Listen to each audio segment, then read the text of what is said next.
So why do you want to be a real estate investor? I want to be a real estate investor to make money. Why is making money important to you? Making money is important to me because I want to quit my job and I still need some way to live. Why is quitting your job important to you? Quitting my job is important to me because it's not my passion. Or quitting my job is important to me because it keeps me from spending time with friends and family. Or quitting my job is important to me because my dad was a workaholic and I don't want to live that lifestyle. And as we continue to go down those paths, that's when you get closer and closer to an emotional nerve. And in my opinion, once you hit emotional nerve in regards to your goal, your why, then we can really build out a SMART goal around that and bring it all together.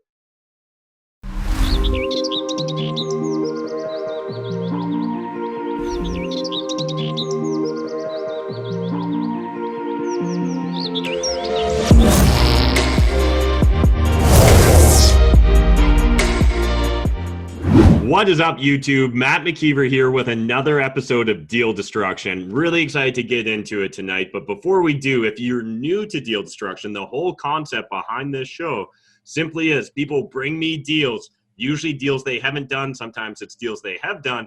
I'm going to give you my completely open and honest opinion on those deals. You may not like what you hear, but hopefully at least you can learn from what you hear. And so on tonight's episode, I've got Anthony. Hey, man, how's it going? Hey, how's it going? Good. And so we're going to be looking at a condo in Waterloo. Yep. So it's one of the student condos right across the street from the university. Yep. And it's a 2-bedroom. So it's a 1+1 legally, but the second room is actually a bedroom. And most people rent it out that way. It's a unit that I purchased last year, so it's coming up on a year of ownership, and I have all my numbers in front of me, so I'm excited to hear your opinion. Okay, so before we actually get into the numbers, what was the goal with this? Like, what was the point of buying this property? So while I was a student at the University of Waterloo, I lived in the building for a few years and kind of got an understanding of how it works in terms of rental rates, in terms of what people's preferences are for leasing. So ideally, people want September start leases. A lot of times people only want 4-month terms only because the university is very cyclical with co-op. But a lot of the times you'll sign someone to a 12-month lease and then they'll end up subletting. It's very common. And really the goal was to just get started because I knew what the building was like, how it works, all the rules and whatnot. And ideally, I want to build a portfolio in the future that can cash flow to the point where I don't have to work anymore. That'd be, the ultimate goal way down the line. I'm only 23 now, so got a long ways to go. And okay, awesome. Yeah. So cash flow is kind of the goal then? That's the primary driver? Definitely for now. I'm flexible. I've been learning a lot of different other strategies like burring and whatnot, but right now I don't have the time or the resources to do something like that. So definitely for now is just building something that I don't have to contribute to every month. It'll just kind of carry itself. Okay. And then do you know what that definition of cash flow that you need down the road looks like? Yeah. I want to say a lofty goal is probably 10,000 a month. That'd be nice. That'd probably be enough for me. I wouldn't have to work anymore. Okay, cool. Let's get into it. So I'm just going to do a quick little screen share here, but rhyme off to me some of the numbers while we're doing this. Sure. Do you want to start with purchase price or expenses? Doesn't matter. Okay, so I'll give you the purchase price. So it's $322,500, and down payment was 20%. Okay, sorry, my internet froze. Perfect timing. Okay, we're back. Okay, so yep. And you said 20% down. Yep. And do you want me to give you annual or monthly expenses? Whichever, just make sure you give me them all the same. Okay, cool. So annually we have property tax at $2,800. Yep. Maintenance at $3,750 annually. And is that maintenance as in like maintenance fees, or that's actually like your repairs and maintenance? Sorry, reserve? Yeah, that's like our condo corp fee. Condo fees, okay, yeah. And then mortgage payments are $1,169 a month. Okay, we'll come back to the mortgage in a second, but sorry, that was $1,169 $1,169 a month. 69, okay.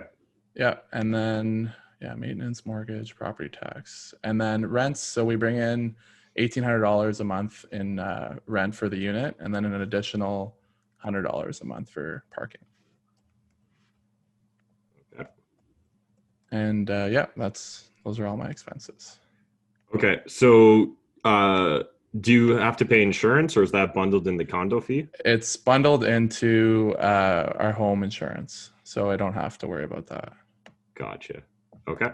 And then, so obviously right now you're not doing like a repairs and maintenance reserve, not doing property No. management or bad debt or vacancy. No, so you can go ahead with that condo and like hire the property management company, but I figured I know enough about it and I can find my own tenants, so I don't do that. And then bad debt, no, I haven't had any issues, so I haven't built it in.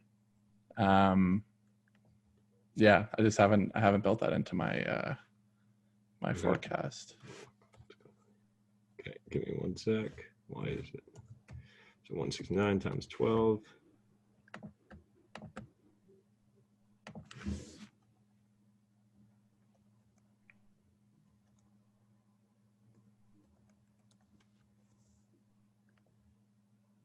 All right, so yeah, I'm going to do prop management, repairs and maintenance. And so what kind of condition is this property in, just while I'm filling this out? So the building's actually coming up on being 3 years old. And it was fully furnished. All the furniture and everything was included when we bought it, which is great. It's kind of one of those buildings where they all look the same on the inside, all the units with all the furniture. Yeah, that's partially why I haven't built any repairs and maintenance into it either. Gotcha. Yeah, I guess in that case, I'm willing to go a bit low there as well, if it's pretty well brand new. So what essentially I did was 5% property management, and I did low just because it is a condo building, so the day-to-day operations is usually easier in that. Repairs and maintenance, we just threw in 2% for now and 5% for bad debt. So this is essentially just going to make up about 12% of your gross rents, just to kind of give us some perspective. So when we're looking at cash flow, we're going to be having about $2,300 in income, less all of our expenses. So we've got property taxes, condo, mortgage, property management, repairs and maintenance, bad debt. So in essence, we're break even kind of, right? Which is what you mentioned. Yeah. So if you didn't include the three property management, but obviously those are always good to have in your forecast. It would be like maybe $170 a month. Yeah. Positive. In cash flow. Yeah, exactly. So I guess, this is a deal you've already done. I'm a big fan of the 1% rule. So like right away, we're closer to 0.5%. But the bigger thing I would put into context here on this deal for you is simply it's fine in my opinion to compromise on your first deal, to just get in, to just cut your teeth, to shine light into some of those dark corners or the what ifs that can hijack your thought process and really just keep you in that analysis paralysis so that you never take action. So I'm really glad that you took action and jumped in and did your first deal, but I definitely wouldn't want to see you build out a massive portfolio of these properties, in my opinion, simply because when we look at it, it's going to take you so long to build up that $10,000 a month goal, right? For sure. Even if we are generous and we blow out these expenses, and again, once you get to the point of 10,000, you will want property management because you don't want to do it yourself. At the end of the day, that's a relatively low paying hourly job, right, that you've created for yourself. For sure. So, but if we do ignore the estimates I gave, we are about $185 a month, similar to where you said. So if we were looking at, how many units do we actually need to acquire to build out our 10,000, we're going to be looking at like 54 units. But the moment, even if we ignore repairs and maintenance and bad debt, and we just factor in a property management of 5%, all of a sudden we're at, 100 units you need to acquire.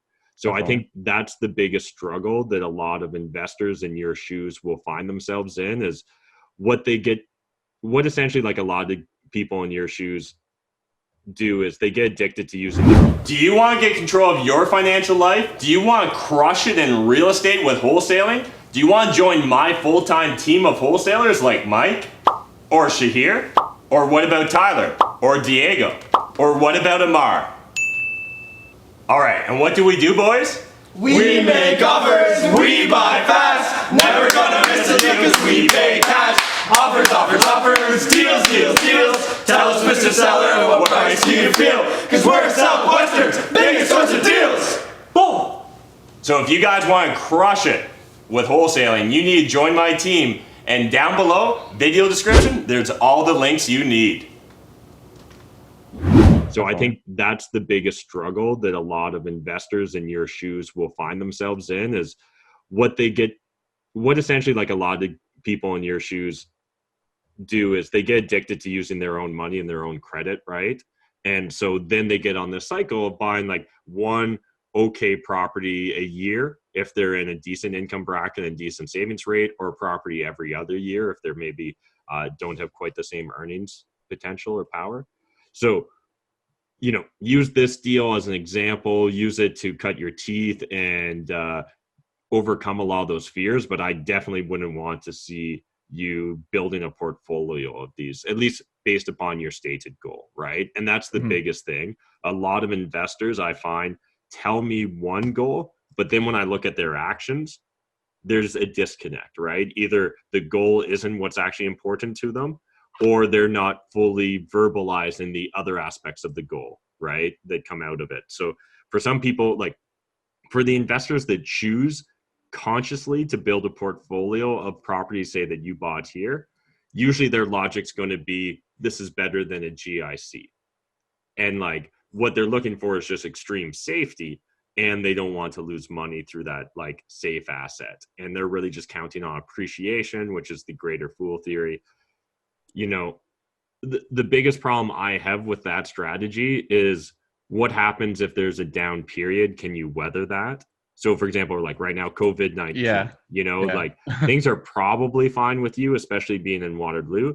But, you know, had the university decided that like, we're going completely online, that might change the numbers here, right? And what the vacancy and what the rents you can charge would look like as well. So that's often where I'm going to really want to, like, if I was in your shoes, I guess the next thing I'd want to really look at is getting real clear on what my honest goal is and making sure that every property I buy from this point forward is in alignment with that.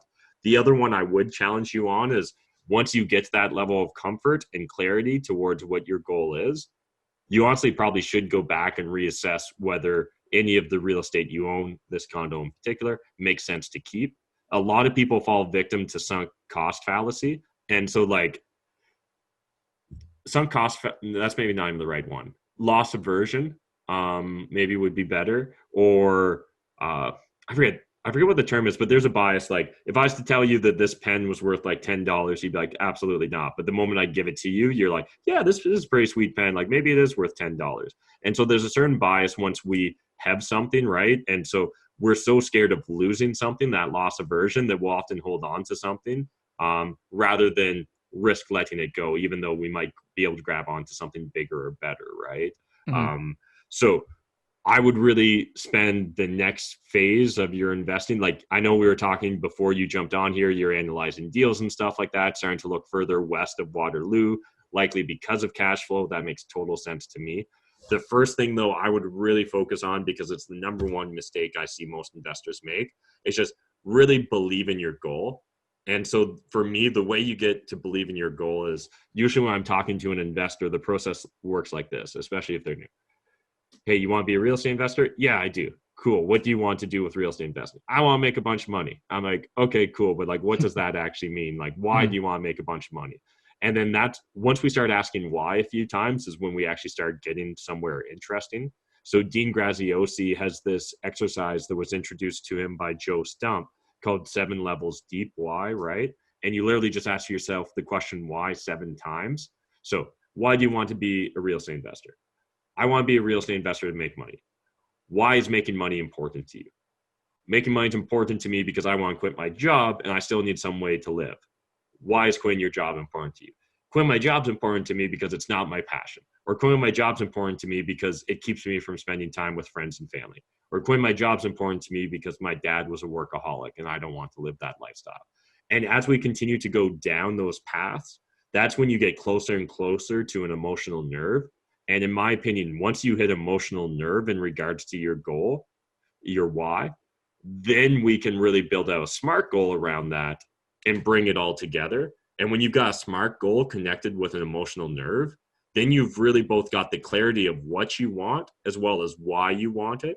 And to me, at that point in time, it's just a matter of ruthlessly executing on that goal or on the steps necessary to achieve that goal.